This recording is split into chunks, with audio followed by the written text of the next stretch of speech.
Nesta edição, o programa TV Direitos Humanos fala sobre as eleições de 2024 e o que elas revelam sobre o Brasil.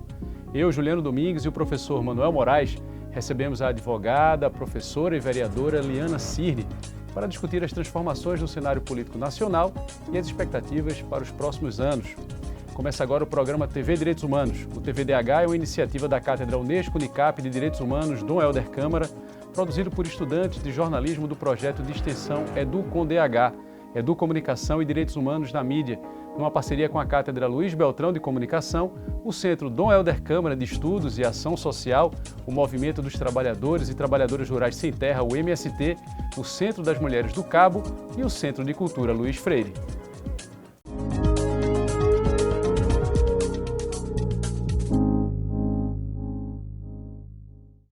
As eleições de 2024 marcam um novo capítulo na história política do Brasil. Neste momento, fazemos a seguinte pergunta: que país saiu das urnas? As escolhas feitas pelos eleitores e eleitoras revelam mais do mesmo ou mudanças nas prioridades e no perfil dos nossos representantes e das nossas representantes?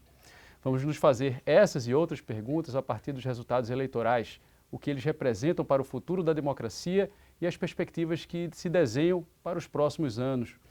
Professora e vereadora Liana Cirne, muito obrigado pela participação, no nosso programa, Manuel? Agradecemos mais uma vez. A professora Liana já esteve aqui conosco, também fazendo análise, Manuel, de conjuntura. Então é um prazer recebê-la aqui no nosso programa. E já vou soltar a primeira pergunta, que é o tema do nosso programa, para a gente abrir a conversa e depois, então, vamos por partes, digamos assim. Que país a senhora vê saído dessas últimas eleições? Que Brasil nós temos pós-eleições de 2024? Seja bem-vinda. Muito obrigada, professor Juliano, professor Manuel. É uma alegria estar aqui na TVDH. O país que sai das urnas, em primeiro lugar, a gente tem que questionar a própria pergunta, porque é como se o país entrasse nas urnas um e saísse das urnas outro. Que país nós temos? Essa é a pergunta. E qual é o retrato que as urnas nos ajudam a visualizar do nosso país? O que nós temos do ponto de vista eleitoral é um resultado em que a centro-direita e a direita saem fortalecidas e, ao mesmo tempo, e talvez pode parecer um pouco paradoxal, mas isso é fundamental para nós entendermos esse retrato, também uma centro-direita que está aliançada ao governo do presidente Lula. O partido que mais fez prefeituras, 885 impressionantes prefeituras, foi o PSD, um partido que tem ministério no governo Lula, um partido que compõe a base do governo Lula. Então, essa complexidade é o desafio que nós temos a compreender. Há um recado muito claro que me parece foi o recado também do eleitor estadunidense. Nós, no momento em que esse programa é gravado, nós acabamos de sair das eleições dos Estados Unidos em que Trump saiu vitorioso, com um recado de que a economia, ela tem prioridade sobre debates como, por exemplo, o debate de gênero e outros debates de pautas interseccionais, e acho que esse recado também foi o recado das eleições brasileiras. Então, afora algumas eleições proporcionais, quais seja de vereadores e vereadoras, que se elegem com base em pautas interseccionais, e foram poucas essas vitórias, foram poucas as vitórias das urnas, mesmo proporcionais, mesmo de candidaturas de vereadoras e vereadores, com base em discursos interseccionais. A grande vitória foi do debate econômico, do debate da qualidade de vida, de uma vida concretamente melhor para o eleitor e para a eleitora. Porque, inclusive, a eleição que nós tivemos aqui em 2024 foi uma eleição municipal. A gente votou para prefeito e prefeitas, e a gente votou para vereadoras e vereadores. E quando a gente tem uma eleição municipal, Juliano, a gente está votando em vagas na escola. É uma coisa muito imediata. Vaga na escola, a gente está votando no calçamento da rua, a gente está votando para ser consertado aquele buraco que está na rua, a gente está votando em uma política de mobilidade, ou seja, no trânsito. A gente está votando em questões que são muito concretas do dia a dia. E aí, esse recado é um recado que não pode ser ignorado. Professor Manuel Moraes, que interpretação o senhor faz dos resultados? Eu acho que as eleições foram marcadas pelo predomínio do poder econômico.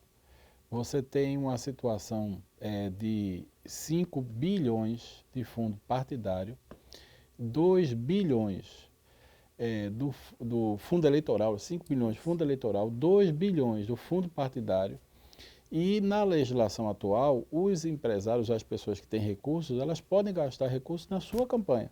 Ou seja, ele não pode gastar recursos, ele pode doar para a Liana, por exemplo, candidata, mas ele pode, no caso dele, ele tem amplo limite, né? Ele não tem limite de gasto porque o dinheiro é o recurso dele.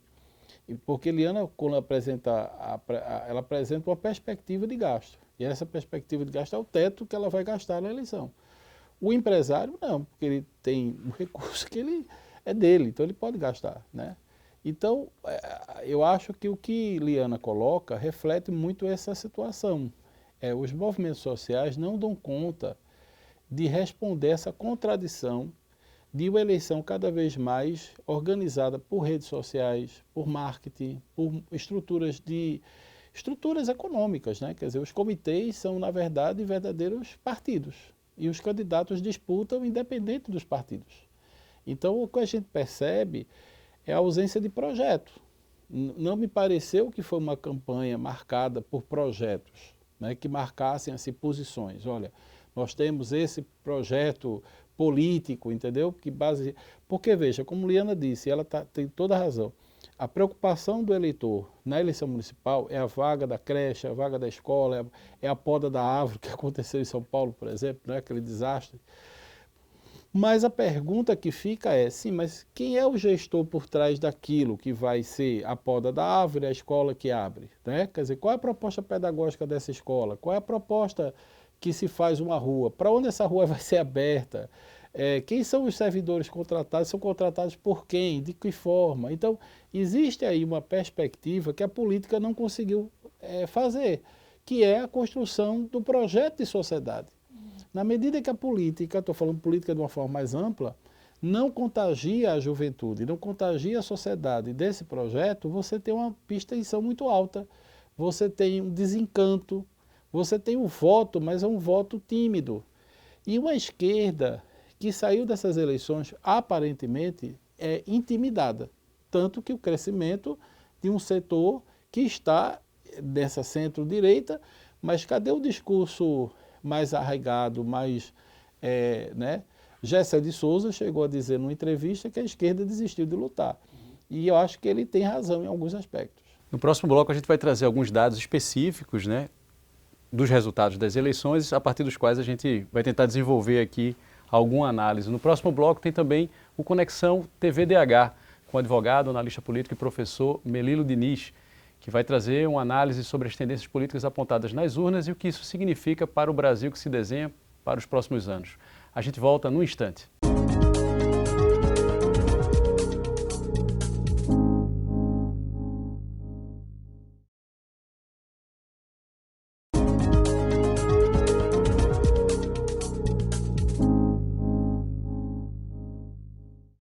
Estamos de volta com o segundo bloco do TV Direitos Humanos, que nesta edição fala sobre os resultados das eleições 2024.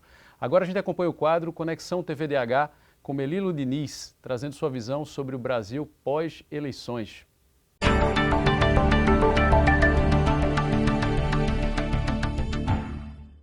No segundo turno das eleições municipais de 2024 no Brasil, foi constatado um índice de 30% de abstenção de eleitores, o segundo maior número desde os anos 2000, segundo dados do TSE. O que será que esse número revela sobre a confiança do eleitorado brasileiro na política atual? Para entender que Brasil saiu das urnas nas eleições de 2024, o Conexão TVDH conversa agora com Melilo Diniz. Ele é advogado e analista político em Brasília. Que fatores o senhor diria que explicam uma taxa de abstenção tão alta quanto a que vimos nas eleições municipais de 2024? O eleitor brasileiro se transformou no rejeitor. E há dois tipos de rejeitor. O rejeitor é aquele que não participa das eleições porque acha que não vai mudar a sua vida. Eu chamo de rejeitor desistente. Ele deixa de ser um eleitor e se transforma, mesmo tendo voto obrigatório, em rejeitor. Do outro lado, há o rejeitor, que é aquele cidadão que não vota para escolher o melhor, mas que vota para escolher o menos pior. É um outro tipo de rejeitor. Mas é esse primeiro tipo, rejeitor desistente, que explica dois fenômenos. A abstenção eleitoral, em algumas cidades se teve aí mais de 30%, mas também a alienação eleitoral, que é a soma daqueles que não foram votar, mais os votos brancos e votos nulos. Para ficar com o exemplo de São Paulo, capital da cidade mais importante e maior da América do Sul, teve 38,5% de alienação eleitoral, a soma de quem não foi votar, mais votos brancos e votos nulos. Que consequências um dado tão expressivo como esse revela sobre os próximos 4 anos dos prefeitos e vereadores eleitos? Os prefeitos e vereadores precisam, junto com seus partidos políticos, repensar o que eles chamam de participação política. As eleições são fundamentais e importantes para a democracia, mas não são a única forma de expressão da democracia. Precisam eles, prefeitos eleitos e vereadores, eles precisam insistir de maneira total, fundamental, a resgatar uma política numa forma melhor, a política como forma de solução para o bem comum e não apenas a reprodução do mais e do mesmo, que nós estamos absolutamente cansados. Continuando então essa conversa, vamos falar sobre abstenção. De que maneira vocês leem esses dados sobre abstenção nas eleições, que é algo que tem sido observado nos últimos anos, né? Normalmente costuma-se fazer comparação com países em que o voto não é obrigatório e aí se percebe que no Brasil a gente tem atingido determinados percentuais semelhantes a países em que o voto não é obrigatório. A que vocês acreditam isso, professora Eliana? A descrença na política. A incapacidade de perceber como a política afeta a nossa vida. Quando as pessoas não têm essa percepção de maneira mais firme, elas ficam descrentes da importância da sua participação no processo eleitoral. E tem isso, né? É a própria redução da política à participação no processo eleitoral. Participação no processo eleitoral é um aspecto da política. Então, não há um estímulo, a gente não tem mais experiências de orçamento participativo em praticamente nenhuma cidade. O orçamento participativo era uma grande escola de participação política popular. Nós temos audiências públicas, eu realizo muitas audiências públicas na Câmara Municipal do Recife e algumas delas são cheias e há muitas em que as pessoas têm uma necessidade muito grande de falar e cobram, eu quero ser ouvida, eu quero que a minha reclamação vire uma solução, vire uma política. Então, isso é muito importante, a participação em audiências públicas. As audiências públicas não são cumpridas no Brasil como as inúmeras leis determinam. Por exemplo, em matéria ambiental, por exemplo, haveria necessidade de realização de audiências públicas para a escuta da sociedade civil em quase todas as intervenções ambientais, e isso não acontece. Apenas fica para as pessoas arcar com o custo ambiental das decisões dos políticos.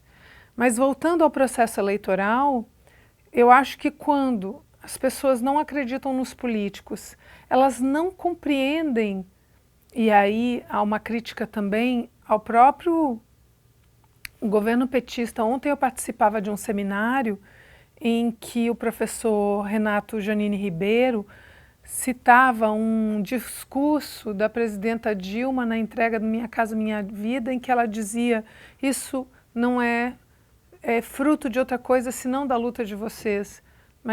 E aí o professor Renato criticava essa fala da presidenta Dilma, dizendo que ela tinha que ter dito que não, que aquilo era fruto de uma política pública do governo do PT. Porque sem uma política pública habitacional, não tem entrega de habitacionais. A população pode lutar, sem nunca receber um habitacional. É necessário que haja uma política pública voltada para a entrega de habitacionais, mais a luta da sociedade civil, para que haja finalmente essa entrega. Quando as pessoas não têm essa percepção, professor Juliano, elas ficam desestimuladas de participar do processo.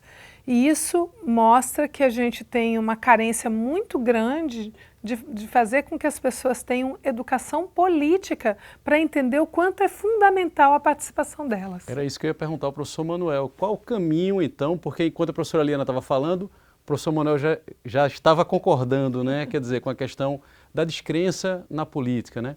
E qual seria, então, o caminho, professor Manuel?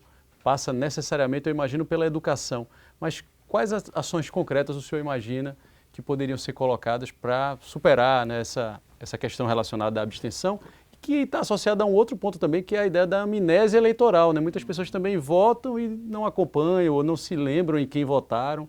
Professor Manuel. Você tem também, por outro lado, as escolas que são as escolas de formação da vida, né? Que não são necessariamente os partidos políticos. Então você tem um movimento feminista cada vez mais forte, né, na América Latina, que consegue fazer coisas importantíssimas, como, por exemplo, no México, 50% do parlamento é feminino.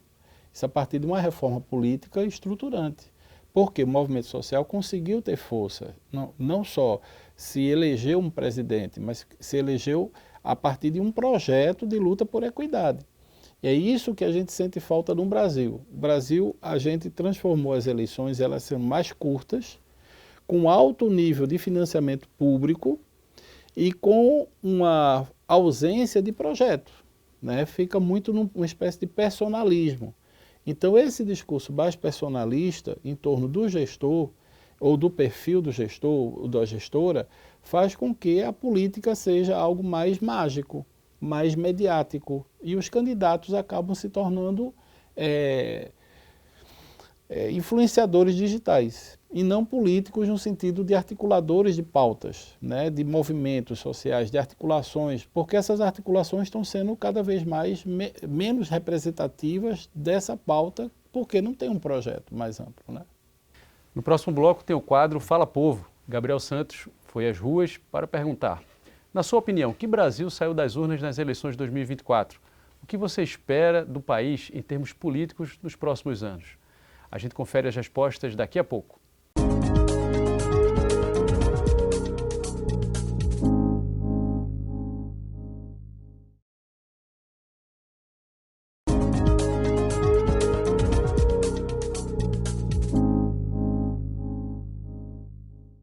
Estamos de volta com o terceiro bloco do TV Direitos Humanos, que nesta edição fala sobre as eleições de 2024 e o que elas significam para o futuro do país. Agora vamos ouvir o que dizem as ruas. É a hora do quadro Fala Povo, com Gabriel Santos.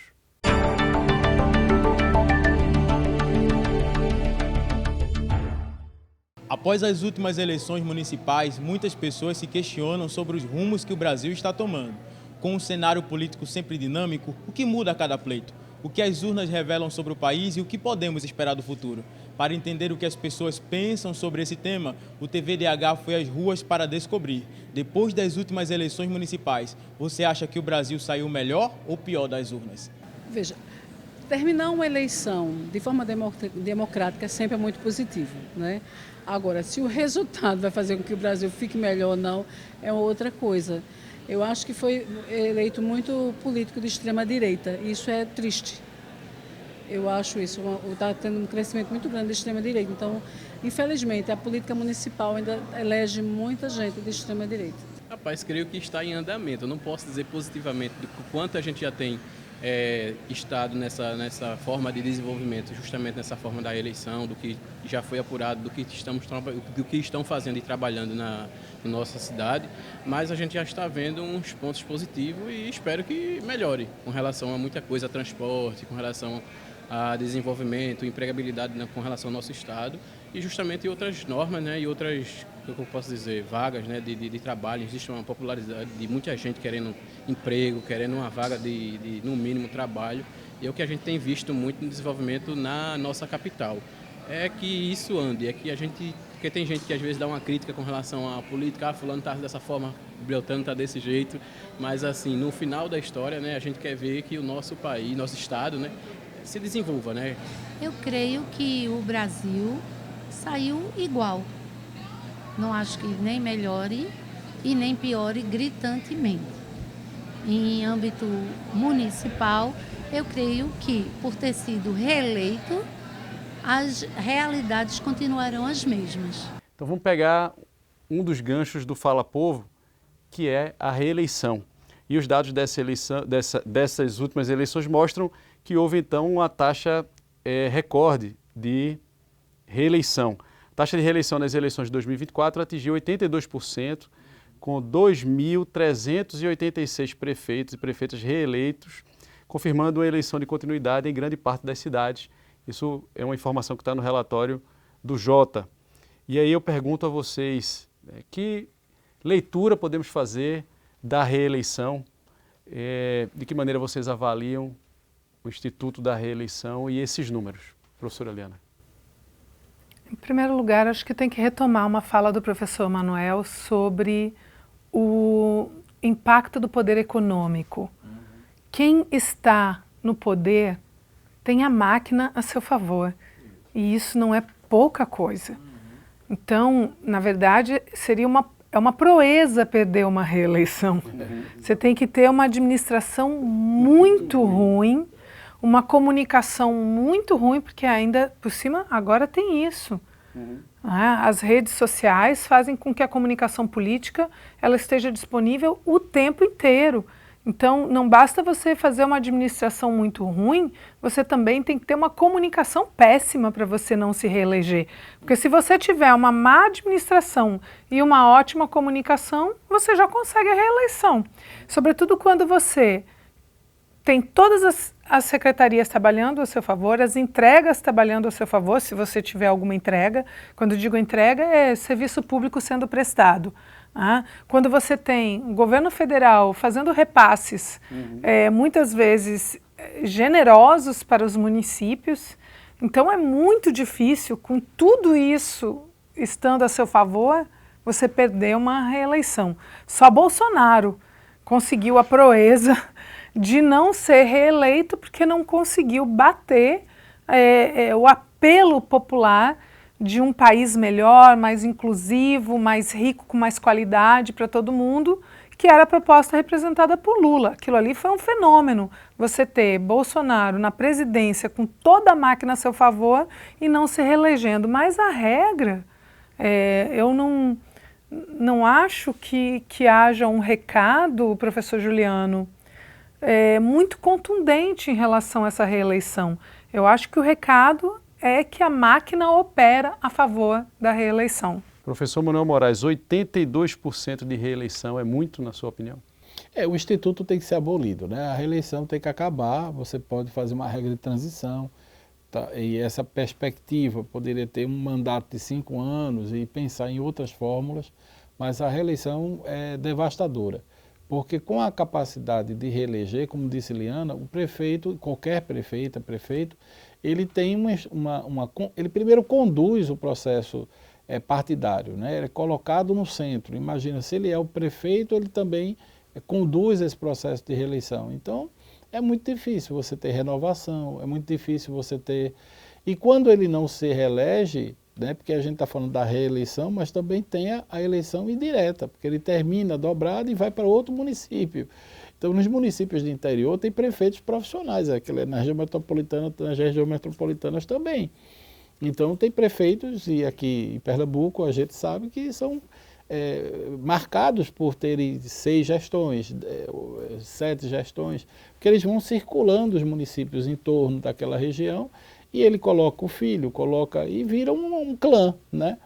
E se você mapear o Brasil, você vai encontrar diversos clãs que vão comandando esse processo. Eu queria pensar um aspecto que a professora Eliana trouxe, da comunicação, porque a gente também observa uma taxa impressionante de reeleição também no contexto de utilização de redes sociais digitais, talvez nunca antes visto, né, do processo de profissionalização, o que contribui para também a personificação do indivíduo, né? Então a gente observa que tem a comunicação institucional, está lá, né, já que estamos falando de eleições municipais, a comunicação institucional da prefeitura, mas o prefeito, a prefeita também tem a sua conta, muitas vezes, né, gerida por funcionários da própria prefeitura, né, quer dizer, trabalhando ali, alimentando. Então, especulando aqui, seria possível associar também essa taxa recorde a essa ferramenta, né, o uso das redes sociais digitais por parte do indivíduo, quer dizer, como ele trabalha, na verdade é a equipe, né, que esses indivíduos possuem, trabalham a imagem personificada ali? Eu acredito que não seja possível reeleição sem o bom uso das redes sociais. Mas eu acho que o fenômeno das redes sociais, ele é muitíssimo mais amplo. Porque não se fala mais em comunicação política sem falar em redes sociais. Até porque o período de campanha, ele foi extremamente reduzido. Nós temos uma campanha de 45 dias. 45 dias não é um tempo para se divulgar um projeto político, como disse o professor Manuel. E por a campanha eleitoral ter sido reduzida a 45 dias, a propaganda passou a ser de 365 dias por ano. Não há um único dia em que um político não publique nas suas redes sociais. Durante a campanha virou frase feita dizer, entra lá nas minhas redes sociais, né? Eu vou entra nas minhas redes sociais. Por quê? Porque o conteúdo maior está nas redes sociais. Na televisão você tem alguns segundos e nas redes sociais você tem 1 minuto e meio, que é o tempo da comunicação. Tudo mudou. Mudou a estética da comunicação política.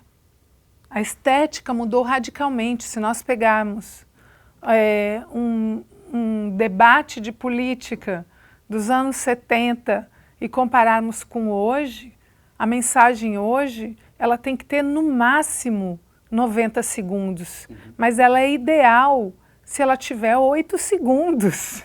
Se você tiver um jargão que você comunique em 8 segundos, você é muito mais bem sucedido na sua comunicação.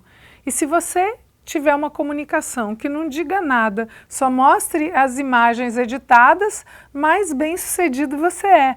Então, o fenômeno da comunicação política nas redes sociais é um fenômeno que, em especial, a esquerda e o campo progressista precisam se apropriar. Nós estamos ainda muito fracos em comparação com a direita e a extrema-direita.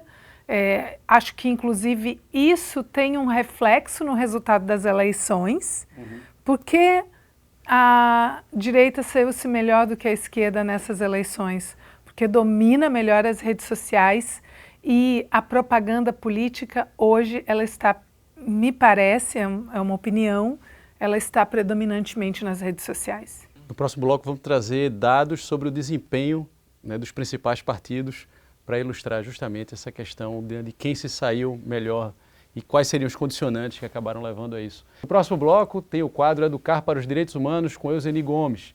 Nossos convidados vão responder a uma pergunta feita por você que acompanha o TVDH. A gente volta daqui a pouco.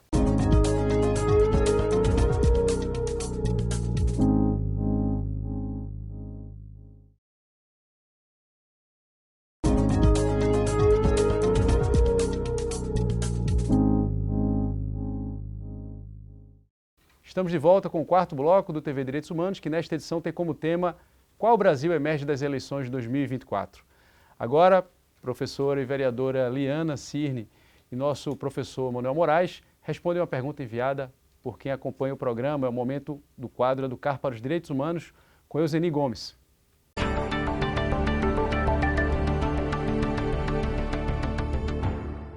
No Brasil, as eleições acontecem a cada 2 anos, alternando entre municipais e gerais. Neste ano de 2024, foram eleitos por meio do voto popular os representantes municipais, prefeitos, vice-prefeitos e vereadores. Com o resultado da votação marcado pelo sucesso de partidos que não têm o olhar voltado às pautas de direitos humanos, a jornalista e produtora audiovisual Carol Vergolino traz uma pergunta para o Educar de hoje. Hoje é um dia difícil para a democracia no mundo. Trump vence, não só vence, como vence vencendo também no Senado e no Congresso. A gente teve recentemente as eleições aqui no nosso país, onde a centro-direita se consolida com grande parte das prefeituras, né, na eleição que foi agora municipal. E minha pergunta para vocês é: quais os grandes desafios postos frente a essa conjuntura ao nosso campo progressista? O campo de esquerda, o campo que luta pela democracia, pelos direitos humanos e por uma sociedade mais justa para todo mundo. Que desafio é esse até 2026?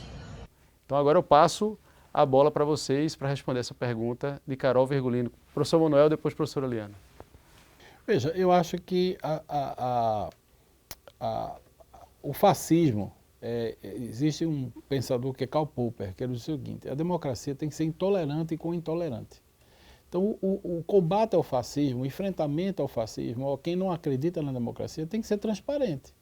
Você não pode querer fazer o enfrentamento ao fascismo se aliando ao fascismo, porque você acaba se tornando parte de um processo de despolitização e de desagregação do que é esse enfrentamento. Então, para que o campo progressista se retome, digamos assim, a marcas importantes eleitorais, precisa ter discursos claros sobre coisas óbvias e sobre posições ideológicas.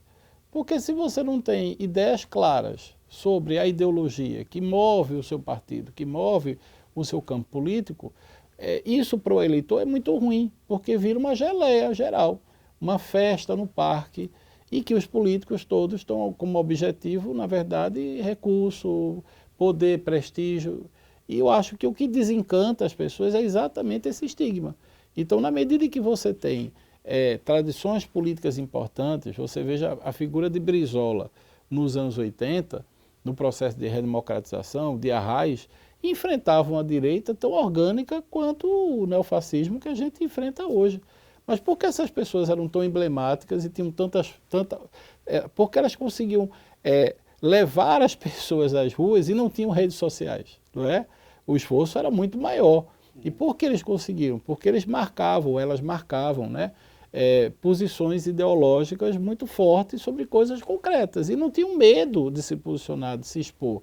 Na medida em que a gente tem candidatos que são resultados de uma maquiagem mediática, então esses candidatos cada vez são mais fofos, são candidatos mais, digamos assim, mais arrumados para o objetivo do marketing eleitoral e não de um projeto político que caminhe para um enfrentamento acerca de coisas bem objetivas da sociedade. Professora Liana. Eu acho que, tendo em vista e partindo da premissa da fala do professor Manuel Moraes, eu respondo numa outra perspectiva. Eu acho que nós temos que partir da premissa de que a direita foi mais bem sucedida nessas eleições do ponto de vista de eleger seus representantes, sobretudo vereadoras e vereadores, que são os representantes proporcionais. E isso nos deixa um alerta para 2026. A pergunta é sobre os desafios para 2026. Nós já temos um Congresso composto predominantemente pela centro-direita e pela direita. E a vislumbrar o resultado das eleições de 2024, isso se agrava em 2026. Então, o nosso desafio é intervir nesse cenário para que a gente possa ter um outro resultado em 2026, com um aumento da representação da esquerda, do campo progressista e do campo democrático, no resultado eleitoral de 2026. E aí, qual é o desafio para isso? O desafio para isso é modificar a nossa comunicação. Me parece que nós estamos falhando na nossa comunicação. A gente tem que falar mais de economia, mas não falar de economia difícil. Falar de economia dentro da linguagem que as pessoas entendem e têm interesse em ouvir. E aí, isso significa falar do preço da comida, significa falar da qualidade de vida, de serviços públicos que chegam na vida das pessoas, falar de aspectos pragmáticos da vida das pessoas e através desses aspectos, me parece, professor Manuel, é que a gente defende o nosso projeto e o nosso programa. Não defendendo o programa num discurso abstrato, mas defendendo o nosso programa num discurso concreto, plausível, palpável. Uma das nossas teses mais relevantes é a taxação dos ricos. Nós perdemos essa votação na semana em que gravamos esse programa. Nós perdemos essa votação. E qual foi o impacto que teve isso para a sociedade? Nenhum. Por que não teve nenhum impacto se isso tem uma repercussão tão grande no nosso cotidiano, que se chama justiça tributária?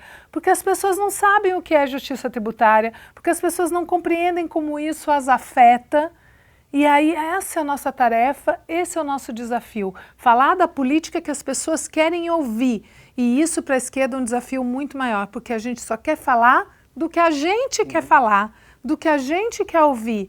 E aí a gente não está interessando os eleitores. E não dá para imaginar que a direita saiu vitoriosa porque o Brasil é um país de direita, não dá para imaginar que o Brasil é um país fundamentalista. Isso não é verdade. Eu acho que há muito mais um elemento da nossa incompetência de comunicar o que as pessoas querem ouvir, porque a gente só fala do que a gente mesmo quer ouvir, do que qualquer outra crise. E aí, aproveitando o finalzinho desse bloco, vou trazer aqui alguns dados sobre o resultado eleitoral para a gente pensar 2026 juntos. Então, PT, né, o partido ao qual a professora Eliana é filiada e representa o PT na Câmara de Vereadores da cidade do Recife. O PT apresentou um crescimento de 184 para 252 prefeituras, ou seja, 68 prefeituras a mais em relação a 2020, mas ainda assim um número inferior ao histórico que o partido apresentava. Ao mesmo tempo, os dados mostram que o PSD, o partido de Kassab, não é isso? Ultrapassou o MDB e se tornou a legenda com mais prefeituras no Brasil.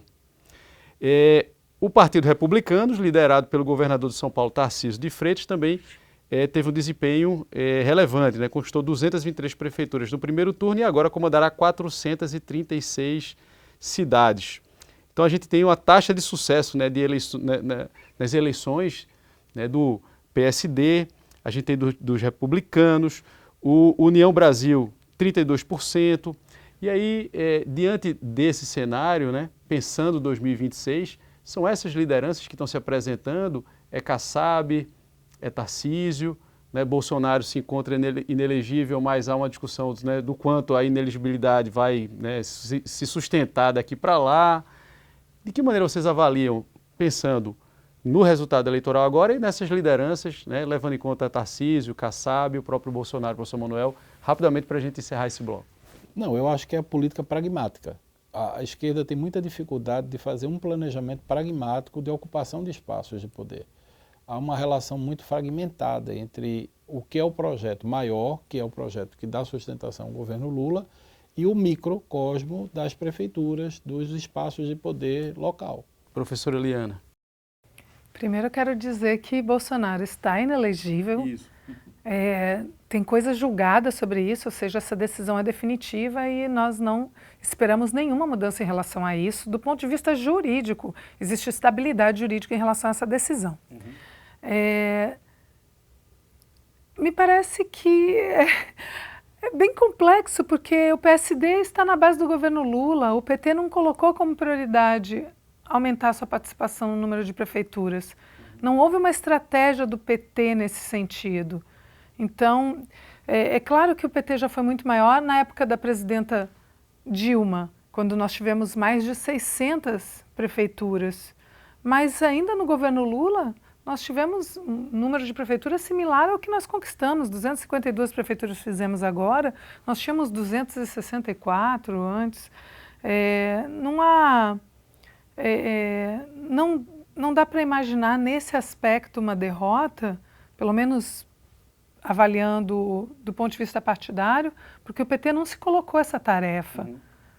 E se nós pensarmos no arco de alianças do PT, talvez isso, do ponto de vista do governo, não seja um alerta, mas que é óbvio que vai ter como resultado em 2026 que esses partidos aumentem a sua representação no Congresso Nacional e isso deixe o presidente Lula cada vez mais dependente do Centrão, isso é óbvio. No próximo bloco, depois do intervalo, vamos para o último bloco desta edição do TV Direitos Humanos, o quinto e último bloco. A gente volta em instantes.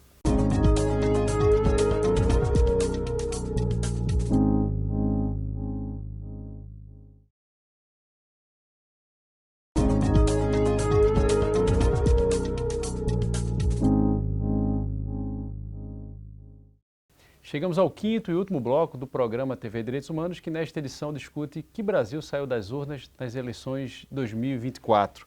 E aí eu vou trazer um último dado aqui para a gente conversar a respeito de uma distribuição regional, né, dos resultados. Então, no Sudeste, mais uma vez, também creditando aqui a fonte do relatório J das eleições 2024. No Sudeste, destaca-se o PSD, com 349 cidades. No Centro-Oeste, União Brasil, 156 prefeituras. No Nordeste, o MDB, 281 prefeituras. No Norte, o MDB também, com 107 prefeituras. E no Sul, o PP, com 278 prefeituras. E aí a pergunta, como é que essa distribuição regional, ela significa algo, né? Como vocês leem essa distribuição regional, pensando, mais uma vez, em 2026? Primeiro, professor Manuel, depois, professora Liana, para a gente encerrar o programa. Então, essa geografia, né, se a gente pegar Josué de Castro, que primeiro fez essa relação entre geografia e política, ele vai entender que os recões, o Brasil profundo, é o Brasil do coronelismo. E esse coronelismo, ele se alimenta da fome política, porque não é só a fome de alimentos, mas a fome política. Então, o que Josué de Castro propõe? Vamos politizar. Veja, Josué de Castro se torna deputado. Ele era um acadêmico médico que vira deputado. Mas ele se associa a ligas camponesas, ele se organiza na sociedade. Então, a história de Pernambuco, se a gente pegar os grandes políticos pernambucanos que emergiram nesse processo, né, Julião com as ligas camponesas, quer dizer, você tem grandes movimentos de massa que se organizam a partir de pautas que são estruturantes dentro de uma agenda. Então nós tivemos o crescimento, por exemplo, do MST na representação política a nível nacional. Você teve o crescimento da população, da representação política LGBTQI+. Você teve o aumento da representação feminina, inclusive feminina negra. Então a eleição também não só foi pautado pelo crescimento do conservadorismo. Há um crescimento importante de expressões políticas, como por exemplo Liana, que teve a votação dela foi dobrada. Que é, ao meu ver, a minha tese. Veja, os políticos que têm uma pauta clara... A questão do posicionamento. Posicionamento claro sobre coisas objetivas do dia a dia, conseguem ganhar o voto de opinião. E não é só uma questão, digamos assim, do uso das mídias. O uso da mídia é parte de um processo. Mas existe também o leitor que quer um conteúdo dessa própria mídia. Você pode ter uma mídia como um jornal que tem o ator ou atriz, mas que não tem conteúdo. E pode ter sucesso pontual, mas o processo político ele é devastador e você vive isso 24 horas. Uma frase maldita numa rede social pode ser um desastre eleitoral, que foi o que a gente viu em algumas eleições. Ou seja, alguém que escreve alguma coisa sem pensar no que vai ser no futuro. E isso não existe. A internet hoje tem uma coisa chamada direito ao esquecimento, que é diferente do direito à memória e à verdade que a gente luta tanto. Mas o direito ao esquecimento não é antagônico ao direito à memória e verdade. Mas é entender que determinadas coisas você tem o direito de não ser lembrado.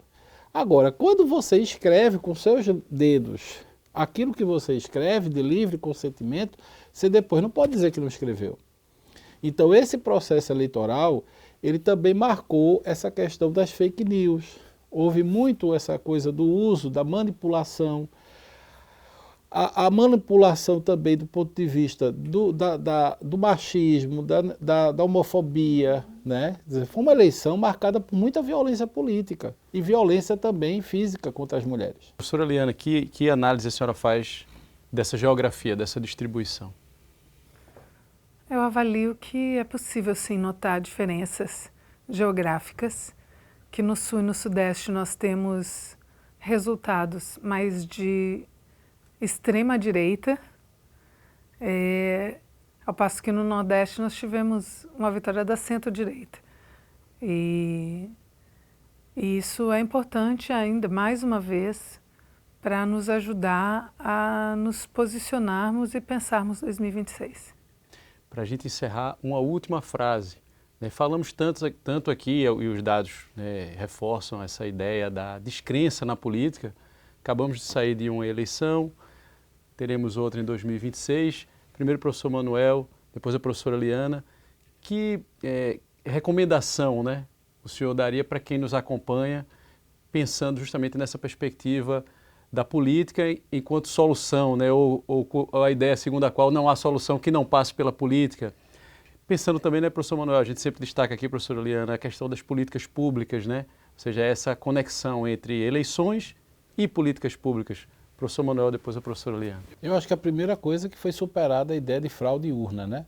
Então foi uma eleição totalmente organizada a partir da ideia de que ela foi transparente, participativa do ponto de vista da garantia do voto e não houve questionamento sobre urna. Isso eu acho que é um debate ultrapassado. Professora Liana. Eu acho que a gente tem uma tarefa de casa, nós que somos do campo progressista, nós temos que conversar mais com o eleitor mediano. Esse eleitor ele é disputável. Essa eleição ela é um retrato dentro de um vídeo e o vídeo ainda está sendo filmado. Então, há muito a disputar. A gente tem que disputar a opinião pública, a gente tem que conversar com os evangélicos e com as evangélicas, a gente tem que conversar com um brasileiro mediano e falar, como eu disse, de economia dentro de uma linguagem que interesse o que as pessoas querem ouvir, falar de política dentro do que elas querem ouvir, mas com os nossos valores e com o nosso programa. Nosso tempo terminou, né, professor Manuel? A gente agradece a professora, vereadora, né, advogada, Liana Cirne. Mais uma vez, obrigado, viu, professora? Eu que agradeço, foi um prazer. Um prazer participar com vocês. Muito obrigada. O TV Direitos Humanos é uma iniciativa da Cátedra Unesco-Unicap de Direitos Humanos Dom Helder Câmara, produzido por estudantes de jornalismo do projeto de extensão EduComDH, Educomunicação e Direitos Humanos na Mídia, numa parceria com a Cátedra Luiz Beltrão de Comunicação, o Centro Dom Helder Câmara de Estudos e Ação Social, o Movimento dos Trabalhadores e Trabalhadoras Rurais Sem Terra, o MST, o Centro das Mulheres do Cabo e o Centro de Cultura Luiz Freire. Acompanhe a gente nas redes sociais e traga sugestões. @programa tvdh.unicap. Estamos também no YouTube, nos canais Jornalismo Unicap e Cátedra Dom Helder. Lá você encontra outras edições do programa, sempre com o tema dos direitos humanos. Agradecemos pela companhia e até a próxima.